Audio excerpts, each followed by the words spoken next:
session, the panel topic is Grow Association Membership Through Events. We have invited our guest speakers, and they'll be joining us shortly to discuss some of the best tips and practices to grow their association memberships. And then now in the days leading up to today's session, we ran 3 pre-session polls for participants to answer. The polls are still available to give you all the chance to share your thoughts before we start the panel discussion. But I do want to share some of the responses that have already come in here, submitted by other participants. So the first poll question that we ask our participants is, how much do your association budget is allocated for? And as you can see, it's a little bit of a mix. But with coming in with 37% of the votes, with the popular responses saying that most of your associations allocate 10 to 30% of your budget to events. Following with that, with 25% each of the votes is either 50 to 70% of your budget goes to events, or 30 to 50% of your association budget goes to events. And then coming in with 13% of the votes of our participants, some of you say it's 0 to 10% of your budget going to events. So thank you all for sharing your thoughts for this question. And moving on to the second question that we have here as well, as you can see, some of our responses is, how many events do your current members attend your events? So how many events do your current members attend? Sorry about that. And almost all of the events responses come in with 28% of the votes. So and then 28% as well, or 28.7% of the votes also say about 1/3 of the events our members are joining. And then 42.6% of the votes say that less than 1/3 of the events are coming in and attending those events. So thank you all for your responses here. We really appreciate it. And then the final question we asked for our participants is, what would you like to get out of today's session? And here are some of the responses that have come in that we have available for you to show here. Some of those are strategies for identifying potential participants, how to use the app to attract and keep members, ideas on ways to engage members through events they are excited about, how to use Huba for events, new ideas, and how to increase membership in our association, and how to increase registration to our workshops. So attendee engagement and attendance to all your events is kind of a popular thing that everyone in our audience is seeking here based on our polls. So thank you to those who have shared your thoughts in today's poll session. It's great to see the feedback, as we will be touching on some of these topics during our discussion with our panelists. So thank you all for chiming in here. We greatly appreciate it. And on another note, I want to take a moment to also let our audience members know that Huba will be attending the 2023 American Society of Association Executives Annual Meeting and Exposition. We'll be there as an exhibitor with a booth. So if you are, or so any of our audience members are planning to attend this event, our team would love for you all to stop by the Huba booth. As shown on our screen here, our team will have special gifts for any Huba customer that stops by and says hello at the day of the event. So if you will be attending and will be there, please come by and say hello. We would great to see everyone there who, and just come by and say hello. So that's just a quick announcement that we'll have. So we look forward to seeing everyone there at that expo. And before we officially start, I want to let you all know that I will reserve the last 10 minutes of today's session for live audience questions. So if you have any questions throughout our panel discussion of any topics that we cover here with our speakers, please feel free to type them in our Q&A section at around 1/4 till the hour, a little after. I will start to moderate your questions to the speakers, and we'll prioritize the most highly voted questions first. I will moderate those primarily to our speakers. So in addition to submitting your questions, please also vote for other questions you find interesting, as I will start with the most popular ones first. So if you have been here in the past, you definitely know the drill. But again, for those of you who are joining us or new participants in our Event Insider series, feel free to type in your questions here in the Q&A section or vote for the ones that align the most to your questions, since I will cover the most popular ones first. All right, so it's time to officially begin the panel discussion, and I'll go ahead and introduce our panelists. But before we get started, there is a little quick different segment that we'll start with here. I do want to make a brief note that due to last-minute scheduling conflicts, our speaker, David Crandall, is unable to join our live session today. However, David was generous enough to sit with us prior to today's session and to share his insights and tips for today's panel topics. So we will be playing his interview in just a few moments here. And after our interview with David, we will continue our conversation live with our other panel speakers joining us live here today. So we'll go ahead and get started with David's interview first. So we'll pull that up in just a few moments here. David, thank you again for your time and flexibility to sit with me here today to share your advice and tips on how to host events that can help your association membership, grow your association membership, actually. So I'm very much looking forward to hearing your insight. So I'm going to go ahead and get started with our first warm-up questions. So sure. First question for you is, can you share some details about your association, like your mission, the type of members you have, and how many members you currently hold? Yeah, absolutely. So David Crandall, I'm Executive Director of School Photographers of America. We're the National Trade Association for School Photography. People also call it volume photography because you got sports, college sports, league sports, and then yearbooks. Think about the annuals in colleges, high schools, elementary schools. And so our mission is truly, it's pretty simple. Our mission is to educate, advocate, promote, protect, and preserve the great traditions of school photography and yearbooks across the country. And then we have membership. It's kind of unique. Not really. Many trade associations do the same thing. We have company memberships that then all their employees become members. So we're pushing right around 10,000, 11,000 members right now. And so growing exponentially.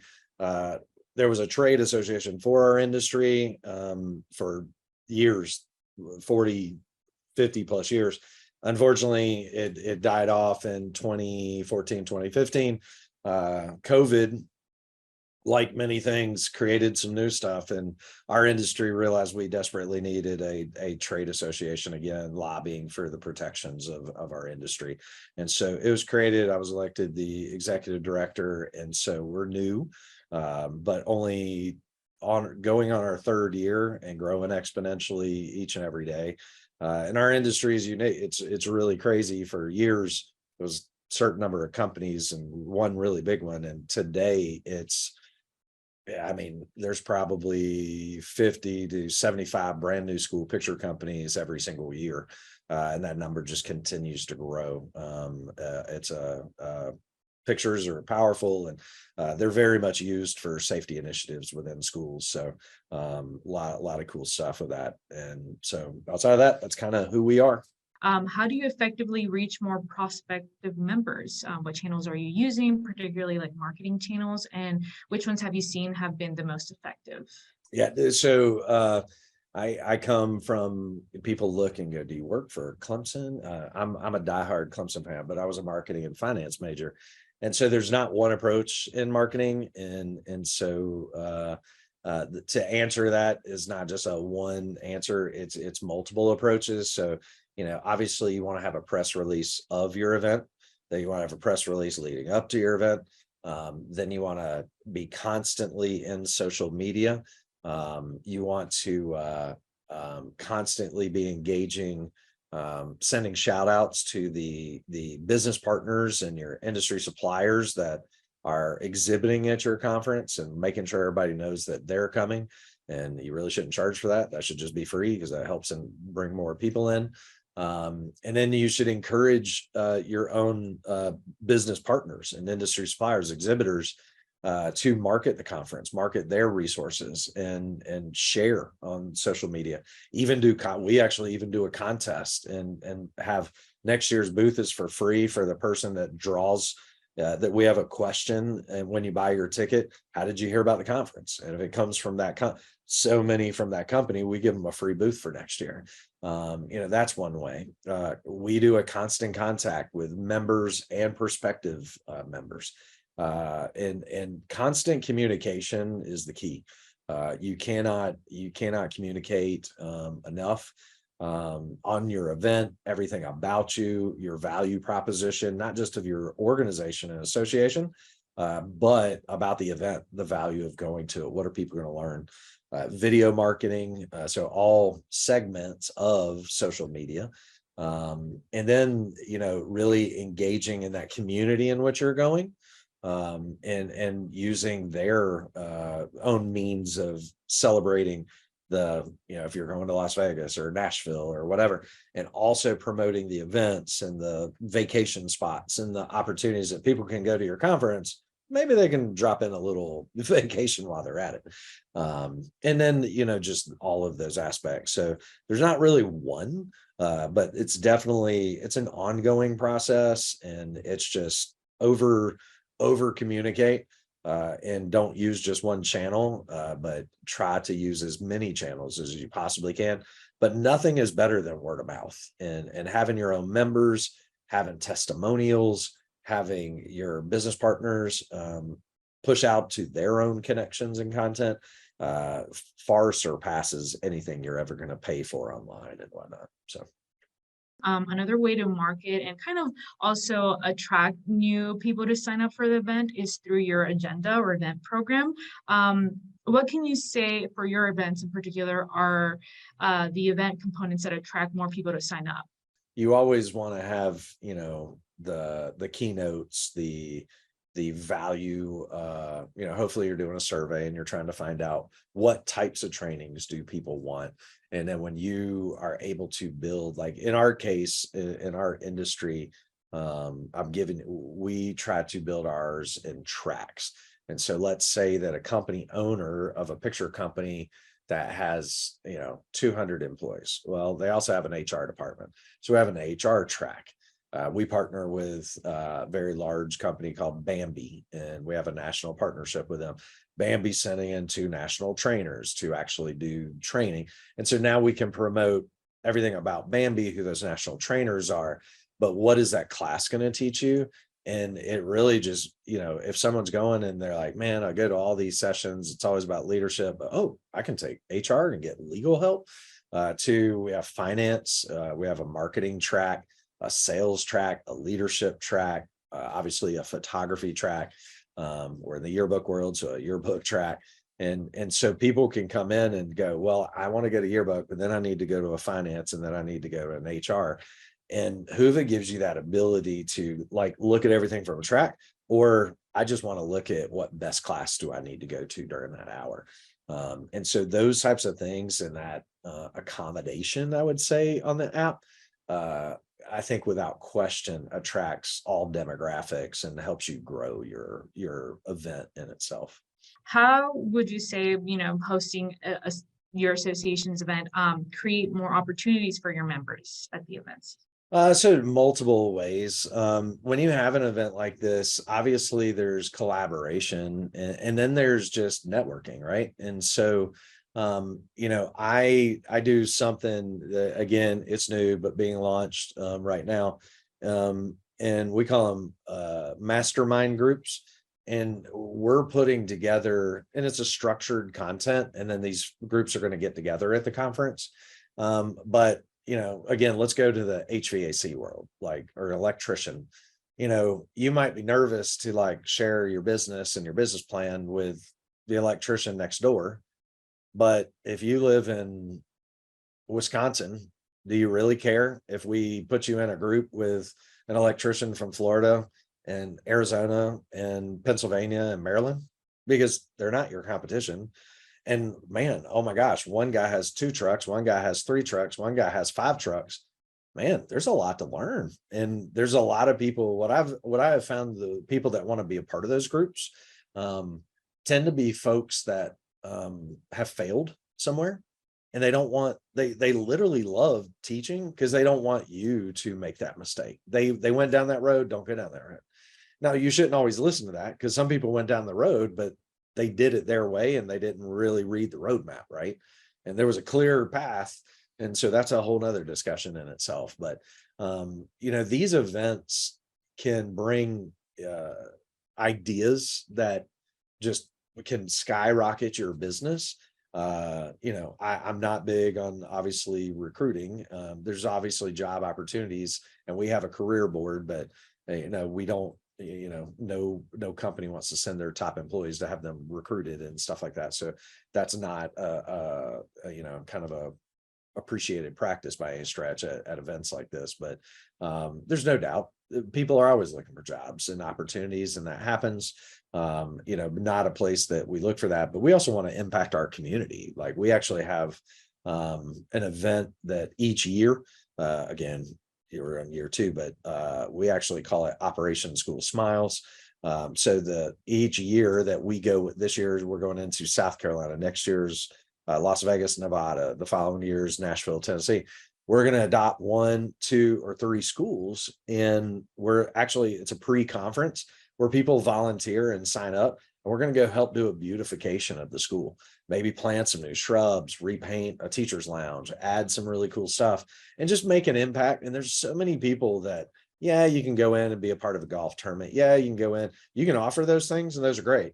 You'll be shocked at how many of your members want to volunteer and do a service project in a community. And what a great way for you to make a splash, not just for your organization, but for your event, and really show the industry and the people that you support how you're impacting. And so, there's so many ways that your event can make an impact in the community and your industry. And obviously we do a lot of award celebration, National Photographic Awards, Hall of Fame. Those are things that everybody wants to be a part of and celebrate. So. All right. It looks like that is the end of our interview here with David. So I hope everyone, got some valuable tips from what David shared here with us in this quick interview. So we will now continue our panel discussion with today's live speakers, which I will now introduce. So first to our virtual stage is Lisa Krause-Gardner.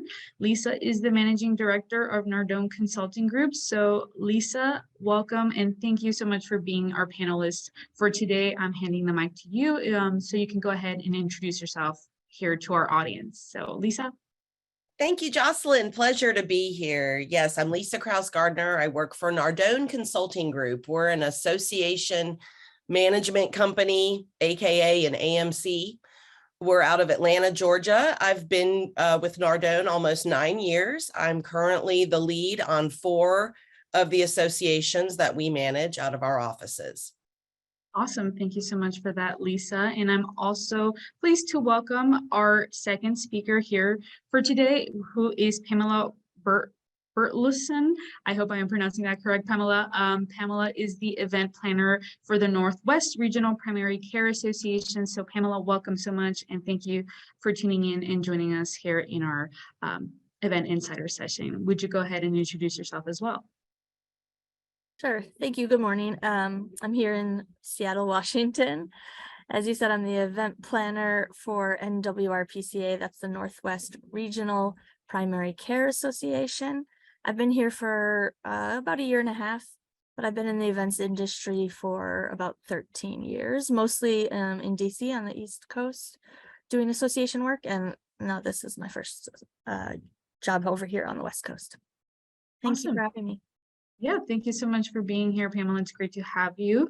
And finally, joining her colleague as well is our third speaker here, Georgia Malney. So Georgia is the member service specialist at the Northwest Regional Primary Care Association, and she'll also be chiming in here from time to time to share additional insight regarding their best practices that both she and Pamela use at their organization. So Georgia, thank you so much for being here. Would you also like to introduce yourself here with us in our to our audience?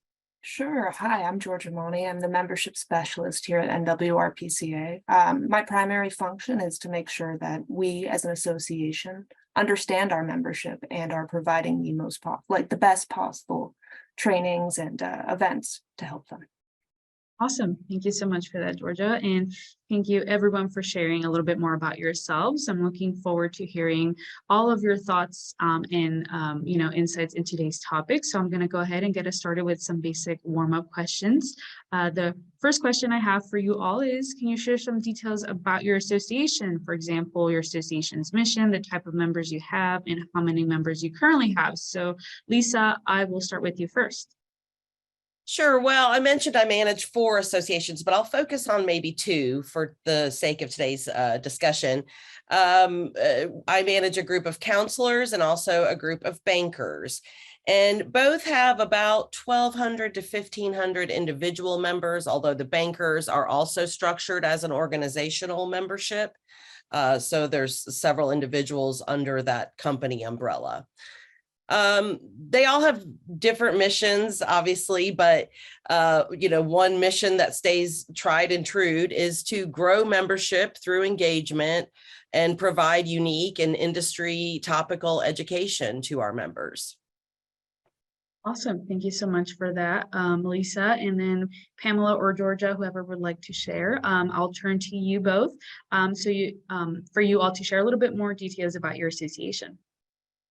Sure, I'll start. So we're a primary care association. We're based in the Pacific Northwest. We represent Region 10, the federal Region 10.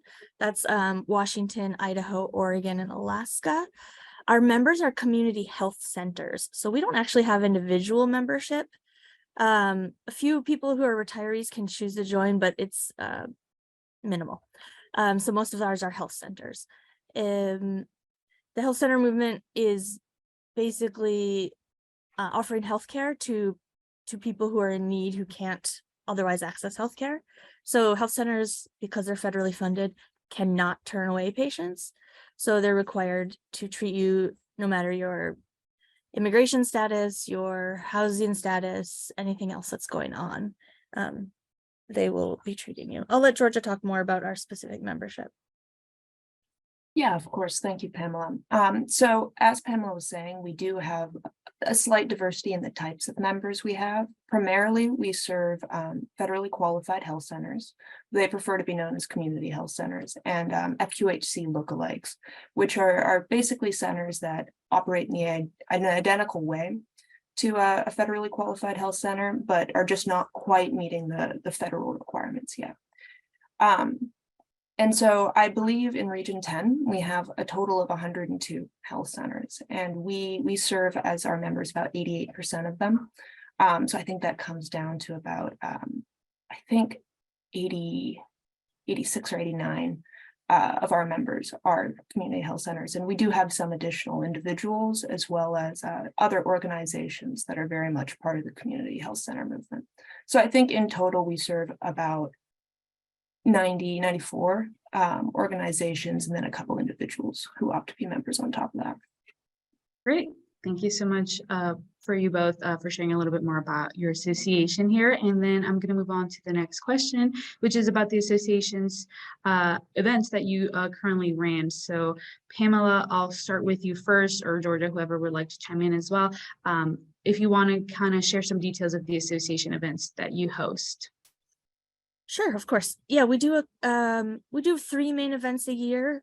One of them is actually not just for our membership. It's for a specific group of health center workers called promotoras, and they work in like the farm worker fields, reaching out to farm workers and things like that. So they're not exactly membership members, but we are funded from HHS to do that conference. Our 2 main membership meetings are 3 or 4 days. One of them we pair with what's called Region 8, which represents like the mountain and plain states. And we just actually wrapped up our event last week. We had a 3-day event last week for all of our membership. We roughly have, I think we ended at like 260 attendees. And as we explained, our membership is health centers. So we're targeting similar to what I think it was David said, our tracks are based on our attendees, and our attendees tend to be the C-level or C-suite level. We're not necessarily training the medical professionals in the clinics. We're training the people who are running the clinics. So the CFOs, CEOs, COOs, and also HR professionals. So those are kind of our main tracks are there, and they all have board of directors. So we focus on each of those tracks. Our exhibitors, we do have usually at least 20 exhibit tables. And then we do some sponsorships as well. They range the gamut from like retirement plans that the health centers can buy, or different insurance plans that they can help patients get affordable medication who maybe don't have insurance, prescription discounts, that sort of thing. And I don't remember if you asked this specifically, but it was in my notes. Our operating budget, I know that was one of the questions people asked prior to joining. Our budget is actually one of the lower ones. We're only about 10% funded by our events. And that's because, like I said, we're federally funded. So that's where the majority of our funding comes from. And then the rest is events. Yeah, let me know if you have any other questions about that. Or I don't know, George, if you wanted to add anything, but. Okay, I'll pass it to Lisa. Okay, awesome. All right, so then Lisa, I'll actually turn to you. So if you can share a little bit of the information about the association events you host with the ones you manage. Sure. Well, I'll use my counselor event as an example. That's always a real big one every year. It's annual, and it's 3 days. The last one that we most recently had about 1,250 in attendance. 60 exhibitors, and we run between those 3 days about 85 to 100 sessions, a lot of those concurrently, obviously. And we, as far as allocating budget, with all of my groups, I'm seeing a trend where about 50 to 60% of their annual operating budget is allocated toward event expenses. So I would say I'm more in the higher end. The stakeholders put a lot of emphasis into those events, and a lot of, obviously, money. Awesome. Yeah, no, I definitely see. So it's interesting to see the different sides of both of, the money, how much allocation you're all putting in for your association events. But Lisa, thank you so much for that information. And I'm going to ask this next question just to kind of follow up a little bit. So I want to ask you both if the majority of your members attend your events. I know this was another poll question here. And if they do, how often do they attend events? So Lisa, I'm going to return back to you for this question. Sure. With our annual event, we do see the majority of our members coming to that. We tie a member benefit in with conference registration. You get a better price if you're a member, and then we encourage, why not join now before you register, those types of things. So there is a value add there. And then other events that we run throughout the year, webinars and things, we are seeing a big increase in those too, as well as our virtual events are getting a huge uptick because, there's no travel expenses associated with those. So yeah, we're getting a lot of our members, most of our members. We're opening some things up to prospective members to, let them learn more about our events and the things that we do. Awesome. Thank you for that, Lisa. And then Pamela, I'm going to also ask you the same question. How much of your association members attend your events? And if they do, how often? Right. So since we're a little bit different than our members are centers, I just looked at from our meeting last week, and it looks like we had about half of our health centers had attendees there. I didn't get to look quick enough to see how many non-members attended, but I do have that information somewhere. But yeah, we usually get about half of our health centers at our annual meetings. Awesome. Yeah, thank you for that, Pamela. And then just to still stay on the topic here about what entails in organizing these association events, what are your thoughts on the effectiveness of events to grow and retain the membership? So again, Lisa, I'm going to start with you first. Yeah, thank you. In my opinion, very effective. I'm sure I have the data that can back that up, but I don't have it in front of me. But what I will say about events, I think what people remember, takeaways from events year over year, of course, there's wonderful education at all events, but people ultimately remember how events made them feel. And so we aim to make sure that we create as much engagement at our events and make sure that people have opportunities to make new contacts and enjoy time to reconnect with old friends, and that feeling stays with them. And we're certain that that's the remembrance that keeps people coming back year over year and keeps them loyal as members. Awesome. Thank you for that, Lisa. And then Pamela, what are your thoughts on the effectiveness of association events? I would agree. I don't think I have much to add. It's very similar. Like, education is really big on ours. And since not everyone can afford to attend conferences these days, travel especially, and health centers, as you can imagine, like a lot of the healthcare industry has really been strapped and stressed and stretched thin. So we're experiencing that people can't afford to send people, both financially and also they're short staffed. So that's hard. So each conference, some centers can only send a few people. So that's when it's key that the education is really good and that they're making great networking connections, so that they can take practices back to their health centers.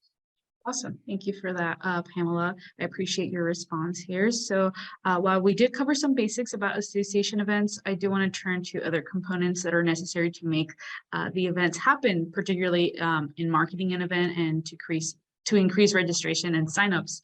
So my first question is, what channels are you using to effectively reach more prospective members, and how have you found one that is pretty effective more than the others? So Pamela or Georgia, if whoever wants to chime in here as well, since your association is catered to health centers, not so much individuals, I do want to start with your approach first.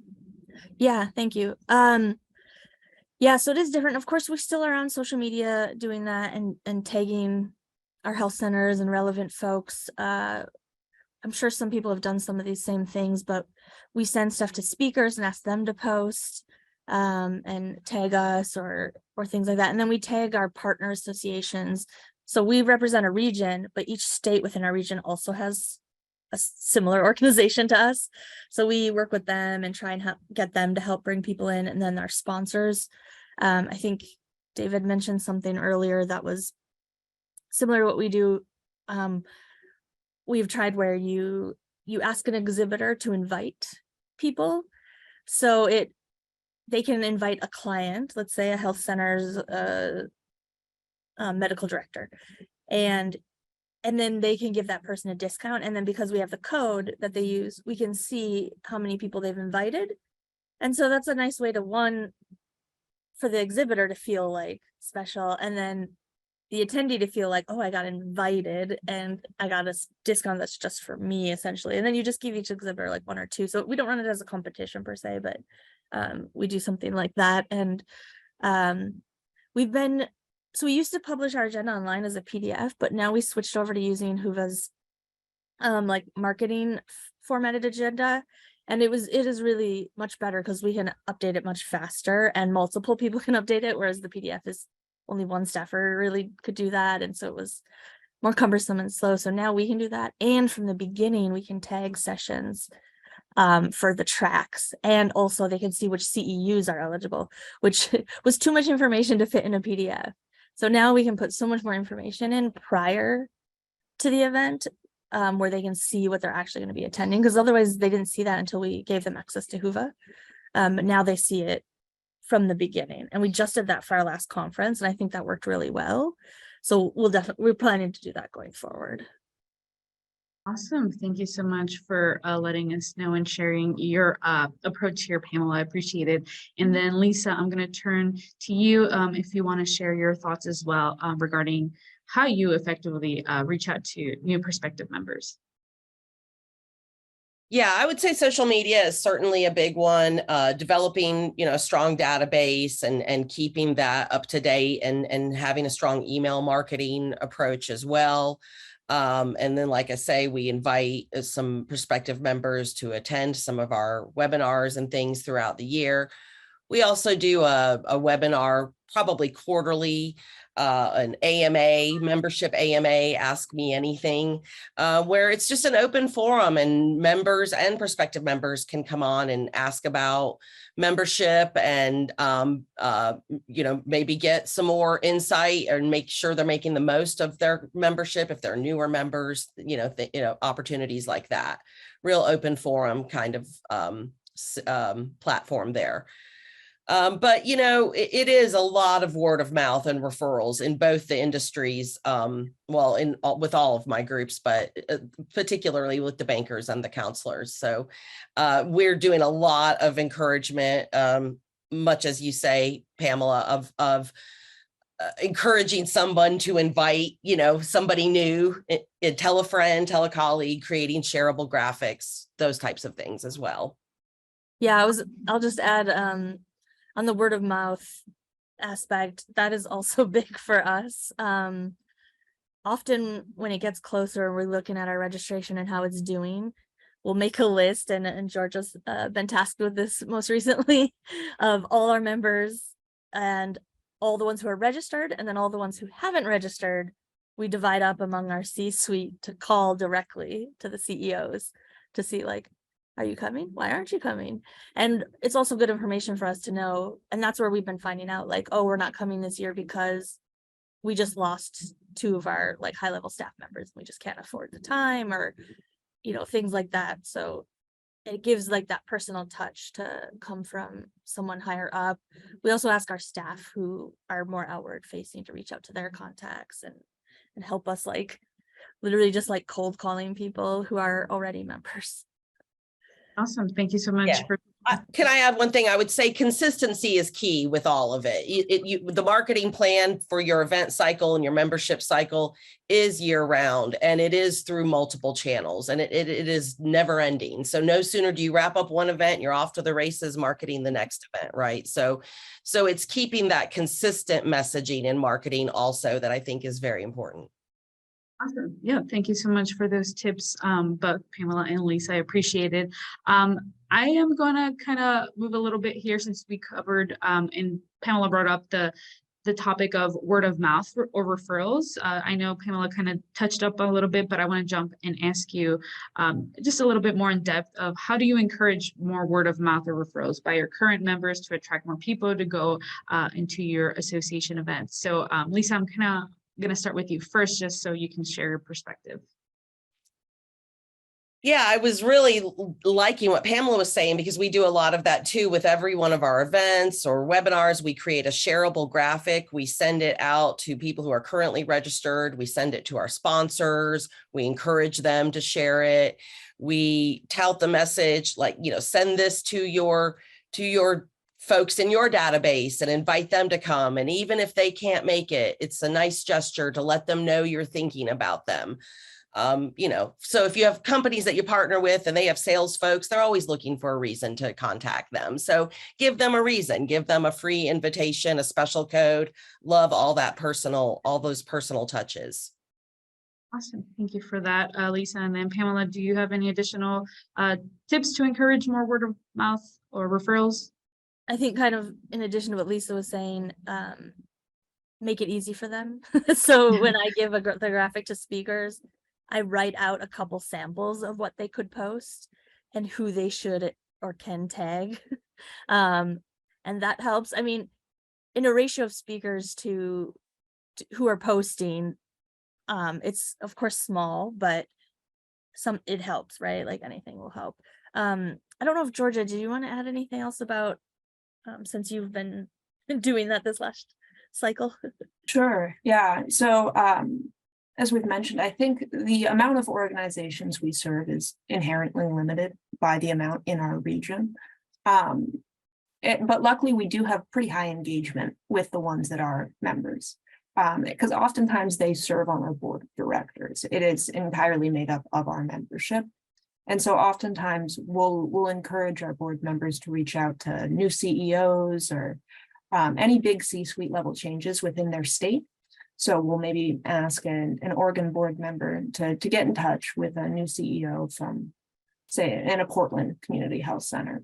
Just because I think that word of mouth from peers does a lot more than necessarily a word of mouth from a speaker or from our staff, if that connection's not already made. Which is a lot of legwork on all of us, but but Yeah. unfortunately, or fortunately, I guess it does seem to be the best, one of the Mhm. best ways. Yeah, thank you all for sharing some of those details here for this topic question. And then I know Lisa also mentioned partnering with other organizations to market your event. So again, I'm not sure if anyone else wants to add any other tips on how to partner with other friend organizations to distribute event information or membership information. Does anyone want to add a little bit more on this particular section? Lisa? I would say that, especially if it's a so-called competitor, sometimes there's a fear, especially in the association market, of my members might go to this other event instead of my event. So create an even playing field or a messaging that we are stronger together, and find like-minded organizations, even if they are your competitor, that are willing to cross-promote and promote that it's not one or the other, it's both. And, you're really doing both of your respective members a favor if you can find like-minded organizations to partner with like that. Awesome. Yeah. Thank you. Agreed. Like I briefly mentioned, each of our states also have an organization similar to us, and that could be competitive to us. But since we're bigger and have a wider network, we try to reach out to them and include them in our events so that then we're not competitive, we're working together. And so we do some smaller partner meetings with them, and also offer discount tables to the profits that are in our that apply to our communities. And then we reach out outside our region too sometimes to work with some of their health centers. And a lot of that is like CEO to CEO communications happening and building of connections. Awesome. Thank you for that. Yeah, the mindset and the, kind of having that, of abundance, right? The more the merrier kind of format. So thank you all for sharing on this question. And then to wrap up this section about event marketing, other ways to attract more people is to your event is the event itself. I know Pamela kind of talked about the agenda a little bit, but I do want to go a little bit further and ask you both which elements of your event attract more people to actually sign up for your event. So is it training certificates, session content, or networking opportunities? So Pamela, I'm going to start with you first for you to talk a little bit more. Yeah, I think networking is one of the biggest things that people say brings them to events. And unfortunately, it's hard to do a ton of networking on site because they're some of the most expensive parts. And also it's hard for attendees to justify it back to the organization if the ratio of networking is bigger than the sessions. So, but we also have a lot of sessions that offer CEUs. So of course our professionals, like there's finance certificates that people have. There's what do you call it? Like CMEs and other CEU types, nursing and things like that. We do offer some of those. So a lot of our sessions get certifications. I think that helps. And we do tag those, like I said, on the agenda. And one of the ways we do, I don't know if this is like going off a little bit, but one of the ways we do encourage networking, besides just like obviously receptions and things like that, is through the app. The photo section has been really good. People get real into it. I'm always surprised because when we first started, I think it was slow to pick up. And then like our last two events, the last event had like 300 photos. I was like, okay. I think they like, a lot of them are older generation a little bit, they're C-suite level. They're not on Twitter. They're not on Instagram necessarily. So it's nice. They can just do it there. It's very simple, very straightforward. They interact, they comment on each other's photos. And then the community section, I've noticed they have been themselves organizing things. So it'll be like, hey, who's from Alaska here? Let's go get dinner. Let's go do this. And so, you try and have time for people to just do things on their own as well. So I think those connections have been really big for people. That's what we're told anyway. Awesome. Thank you for that, Pamela. And then Lisa, do you want to share a little bit more about what attracts participants to your events? Yeah, I think it's, that's the magic question, right? You've got to find that balance between all of those elements. It ebbs and flows too, depending on the industry and what the members find important that year. And, maybe if in a specific industry, if the job market's down, then networking needs to be up, or something like that, or opportunities to find and attract people to career opportunities. So it's going to ebb and flow every year, but I would say don't discount one for the other. Don't focus all of your efforts, say, for instance, on the session content and the training, and then discount the networking, because that is vitally important. I 100% agree with that. Going back to it's the feeling, right, that people remember. So they want to know that they come to your events, they meet new people, they meet connections that are going to be lasting, and they're reconnecting with old friends as well. For a lot of our groups, they're seeing people at events year after year, and that's the only place they see them is at this event. So they're thinking, well, I'm coming to that event because my 5 best friends in the industry are going to be there, and this is my only opportunity to see them.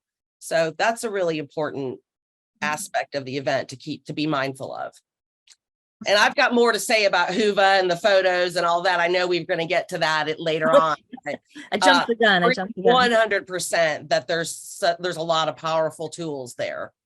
Yeah, thank you so much for that, Lisa. I know it's actually going to go on to this next section here of our panel discussion, which is going to be the final section here, which is about the best practices one should take during an event. These upcoming questions are going to be a little bit about how to welcome your members to your events and how to keep them engaged and so forth. So if you do want to chime in at any time, I know Pamela and Georgia, yours are a little different since you have kind of different types. It's not so much of an individual level, but if you want to chime in and provide any additional insight, feel free to do so. Since I'll start with this question that's a little bit more directed to Lisa. So to recruit more members, educating the prospects about the membership benefits at the event, it's a kind of essential to do so in order to convert them to become new members. So what are the types of ways you're showcasing the benefits to prospects during the event? So Lisa, do you want to chime in here? Love this question and love all the ideas that we've already discussed too. And the peer-to-peer engagement that Pamela mentioned too, I think is vitally important. Members calling other members. That needs to be an important part of the annual membership cycle, not only just for membership satisfaction, member engagement, making sure they're making the most out of their membership. And oftentimes if a member hasn't renewed, it's probably because they've just overlooked it. So one of their other members, one of their peers calling and reminding them usually gets the job done. At our events, one thing that I think's been really special is we've been setting up a member welcome table, and it's staffed by enthusiastic member volunteers who are positioned there. This table's positioned prominently within the event space. And sometimes even it moves. So if the event's in another room, there's a welcome table set up in that room as well. And it is meant to welcome new and prospective members, first-time attendees, help make introductions, just help make sure people are making the most out of the event. There's a lot of here's how to use Whova going on at that table, just everything, just to make sure people feel comfortable immediately when they arrive and all throughout the event. Awesome. Thank you for that, Lisa. And I'm going to move on here to this next question. This one's about particular components of a new member's onboarding process. It's essential to make a new member feel welcome and connected to the community during the event. So again, Lisa, this one is also directed towards you, but Pamela or Georgia, if you do want to chime in here, and kind of share a little bit more of your experience with your own type of members, feel free to do so. And the question is, how do you facilitate an environment where new members felt welcome and embraced by the community during the event? And if Whova, since you've all used Whova, did Whova help with doing this, getting this accomplished? Well, Jocelyn, I know when we talked earlier this week, I said, how much I love Whova, and I'm happy to come on and promote Whova all you want. And you're like, it's not a Whova commercial. So I don't mean for it to sound like this, but this is truly how enthusiastic we are about Whova and how our groups are using it really to the fullest. There's so many engagement tools on it. And Pamela mentioned them, the community boards, the meetups, the QR code badge scans for lead retrieval, and the photo sharing. We use all of that. And then we use that pre-event, during event, post-event, and we're tracking all of the engagement through all of those channels. And it's just like Pamela said, counselors are saying, I've been coming to your event for 10 years, and until you had this event, I never even met other counselors within my own district, things like that, or until you had this app. That allowed me to put DeKalb County counselors meetup. And then suddenly here's all these counselors I'm meeting for the first time that are right in my own backyard. The photo sharing is such a strong tool because people do really get into it. And, let's all just be fair.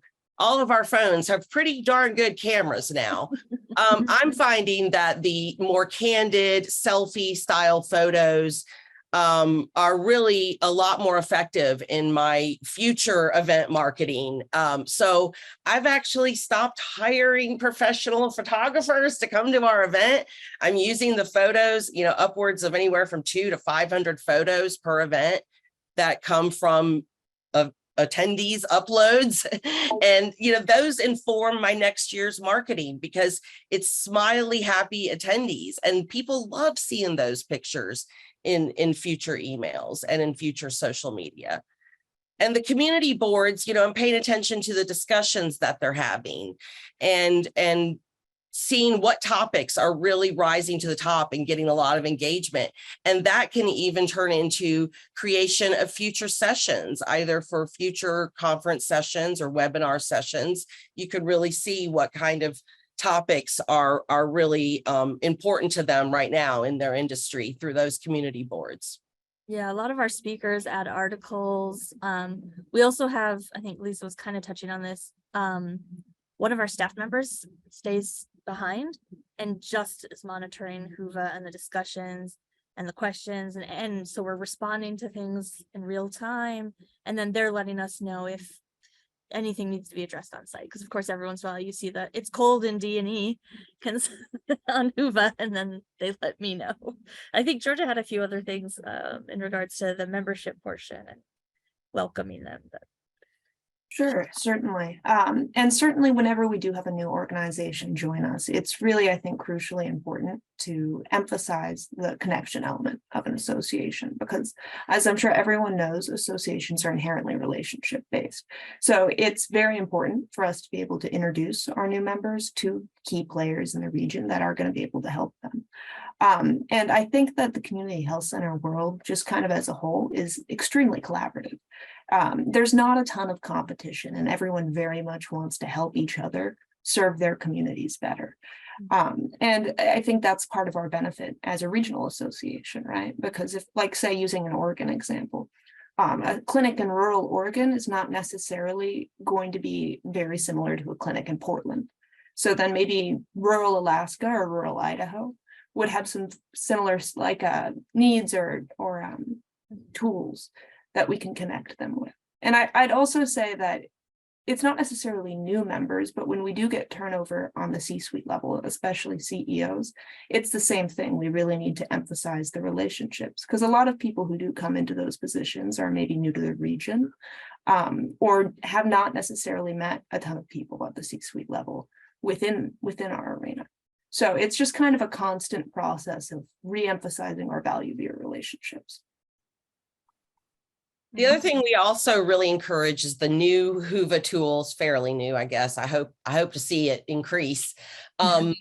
Jocelyn, help me. What are they called? The virtual name ribbons. Oh, the profile banners. The profile banners. Thank you. We love those. And so we flag every first-time attendee with a first-time attendee profile ribbon. And then we do have dedicated people from our membership committee who actually direct message each of them and welcome and introduce themselves to them. So we're using that, even the direct message piece and that visual tool through Whova to also connect. It's a great Awesome. idea. I'm gonna steal that idea.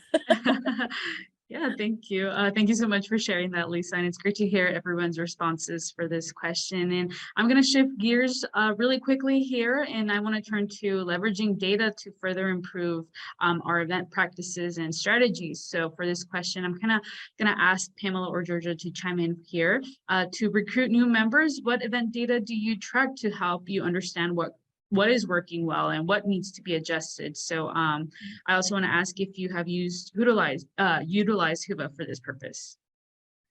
Yeah, so again, we're a little different. We're not necessarily looking to recruit new members, but we are using the data to help us look for topics, training topics for next year, looking for feedback. And we check into every session, even if it doesn't have CEUs. People are used to it now. The QR codes built into the badges is super handy, and it's really quick to do. And then I use that not only for like narrowing down topics and things, I'm using it to like assign rooms for next year. So I'll look at the data of like different discussion sessions even, or topics to kind of figure out where I want to place things. And a lot of our partners ask for data that we pull from there. Yeah, I think it's been really useful for that. There's a lot of reports you can pull that have been helpful. Awesome. All right. Thank you so much for that response here, Pamela. And I'm seeing that it's already, on the hour. So I'm going to go ahead and close our panel discussion with this last question, which is, do you offer any exclusive specialized event content to existing members only? And do you tier that content based on membership level? So are you making your event a little bit more special to your current members through event content? So Pamela, I'm going to go ahead and start with you first. No, we don't. The only thing we do is you get a discounted rate to attend. Because individuals attend even though they're members of the health center. So if their health center is a member, they get that discount. But the way, kind of how Georgia has said, the community health center movement is, it's very community based. So I think that just wouldn't work as well in our situation to do that. Awesome. All right. Thank you for that, Pamela. And then Lisa, do you want to share any other thoughts for this question? Sure. Yeah. Thank you. We do. We have a lot of content all year round for our members. So of course, yeah, the discounted rate for members to attend the events. But additionally, there's webinars. We do webinars being educationally focused, but then, we use Zoom all year round for what we call Zoom meetups. And they're just like casual, come together over Zoom and just chat. These were kind of born out of COVID and have just stuck because they were so popular. We've started book clubs, quarterly book clubs for our members. Those have been extremely well received. I mentioned the membership AMAs. We have online library of resources that all of these webinars and things that we continue to do get recorded and then captured into this library. So new members have past content to go and revisit, as well as discussion boards and things like that to keep them engaged. And then some of our sponsors are members. We're actually moving more and more to a model where we're encouraging our sponsors to either the sponsor package already has a membership built in, or we're encouraging them to also become members so that they can stay engaged with members all year long. It really has made an impact in keeping that sponsorship rate up year over year. And, once you get a sponsor, you really want to hang on to them and not lose them. So encouraging their involvement with members beyond the event is, I think, a nice touch for them. And so I would say we do some tiered sponsorships that have some memberships rolled into it, but we really don't do anything else that's really tiered. Great. Thank you so much for that, Lisa, and I appreciate everyone's response for this question here as well. And I'm saying that it's already a few minutes past the hour, which means it's time to wrap up our Event Insider session today with our panelists. So Lisa, Pamela, and Georgia, thank you so much for joining us today. We really appreciate everyone for sharing their insight for these questions and, kind of sharing your wealth of knowledge as well. So I know I got some great takeaways from your advice, and I'm sure our audience members did as well. And to our audience, thank you so much for joining and participating here with us. It's a pleasure hosting this session, and I hope everyone enjoyed it as much as I have. So before we log off, I do want to let everyone know that the recording of today's session will be available on Whova's YouTube channel.